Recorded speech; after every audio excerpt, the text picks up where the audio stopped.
I'm in my prime. Grown man. Yeah. This is who I was, but this is who I became. And if success is what you want, then learn to embrace change.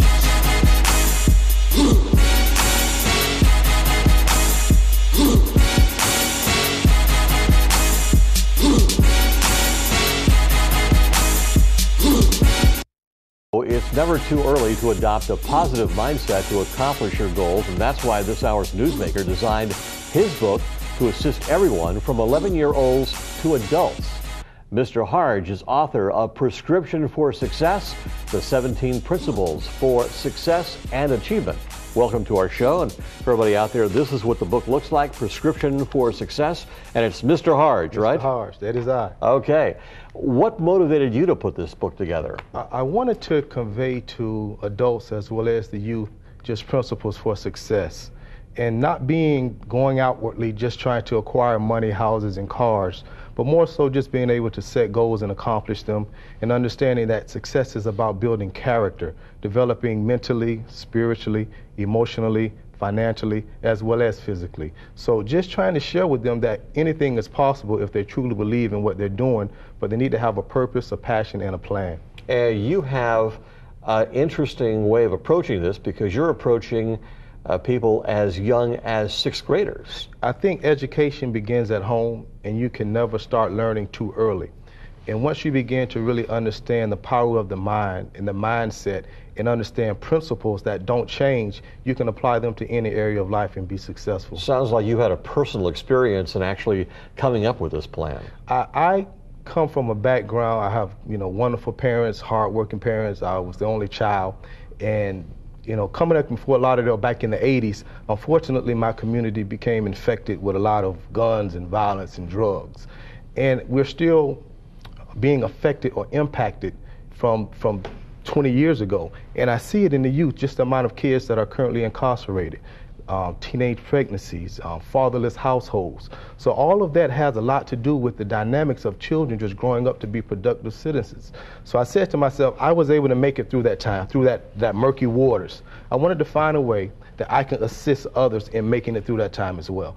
I'm blessed. I thank God for it. I've had a lot of success in real estate, have a wonderful family, but just for me to sit back and gloat in my own success was not enough for me.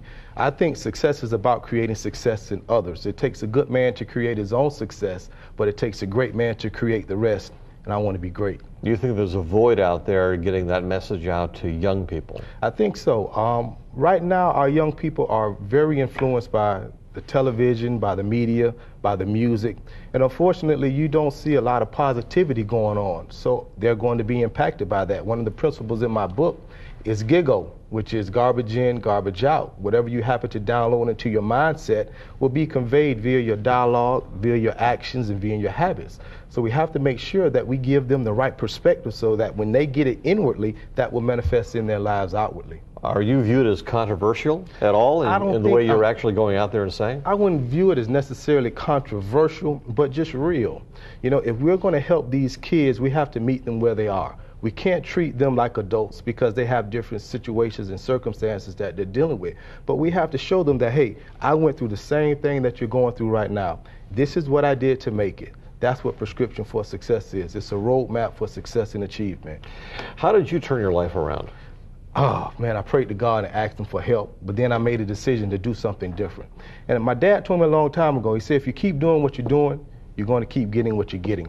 So if you want to get something different, you have to do something different. So when I was going through my challenges as a young adult, I made a decision. I'm going to go to college. I'm going to get educated. I'm going to get an education in computers, and I'm going to go out and find me a job, and I did that. But just from changing my mind, it put me in a different environment, and that environment gave me an opportunity to re-identify or rejuvenate myself.